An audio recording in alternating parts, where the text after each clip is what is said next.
Dear friends, welcome to yet another installment of Strategic Power.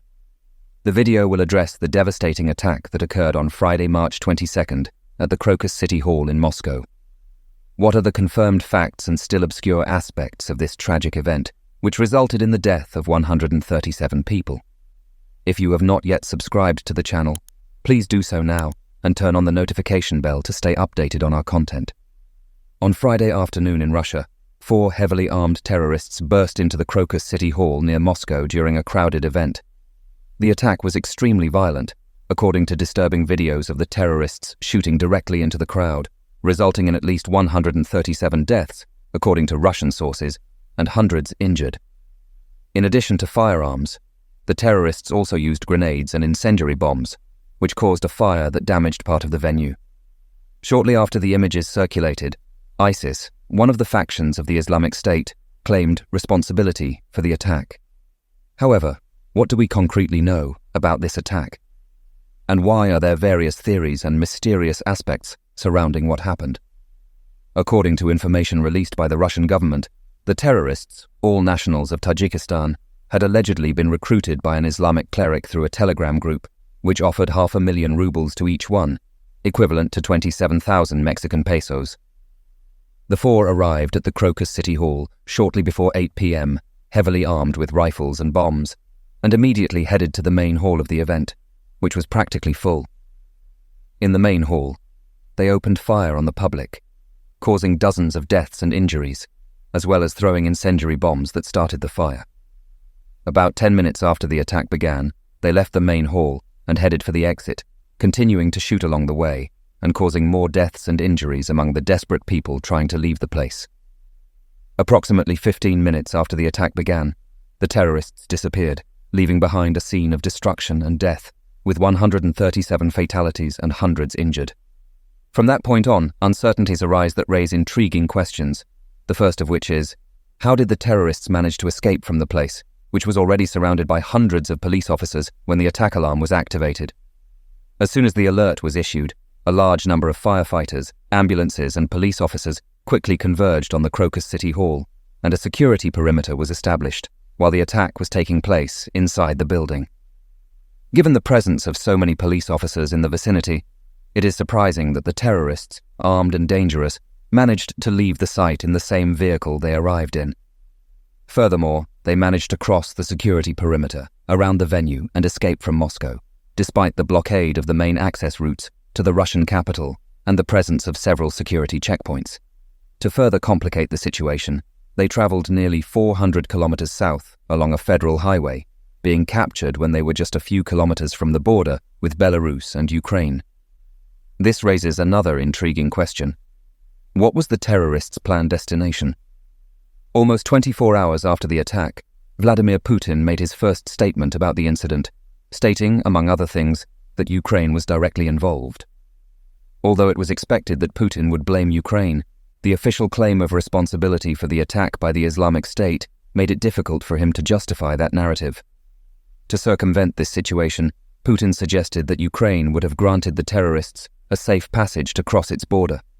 And it is at this point that the uncertainties and questions intensify. As is well known, the border between Russia and Ukraine is highly militarized, with a large contingent of Russian and Ukrainian soldiers positioned in the region, and numerous checkpoints along all the roads leading to the border, especially on the Russian side.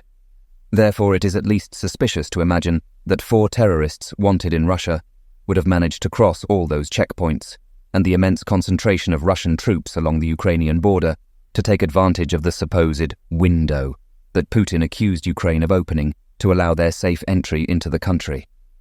This situation raises a series of crucial questions for which there are no clear answers, thus fueling the emergence of conspiracy theories, such as the alleged Russian false flag.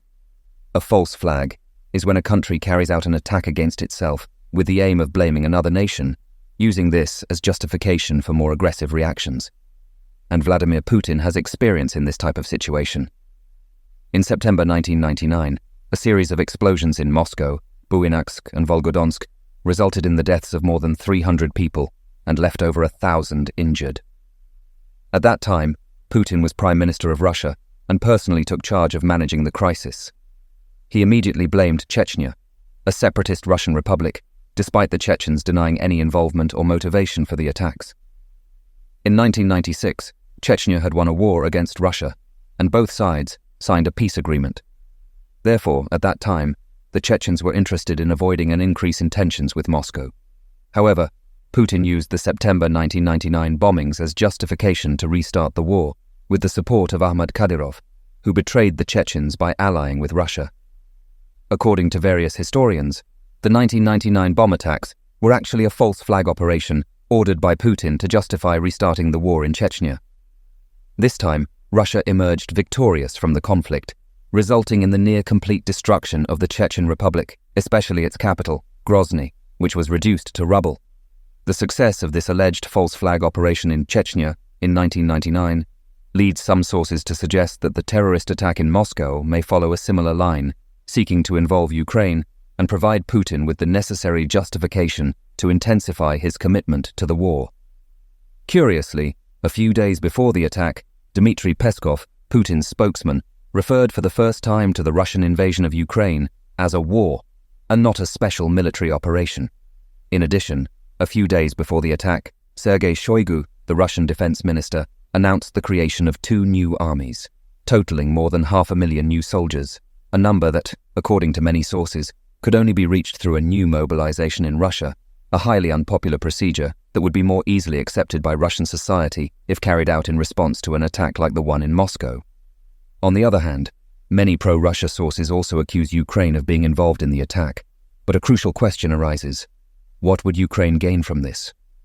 An attack of this kind, if truly orchestrated by Ukraine, would only provide the justification that Putin so desperately seeks to further radicalize his invasion. Therefore, it is evident that Ukraine would have nothing to gain from the organization and execution of an attack of this magnitude. As is evident, there is a scarcity of concrete information about the attacks in Moscow, which contributes to the emergence of theories and speculations that complicate the analysis of events.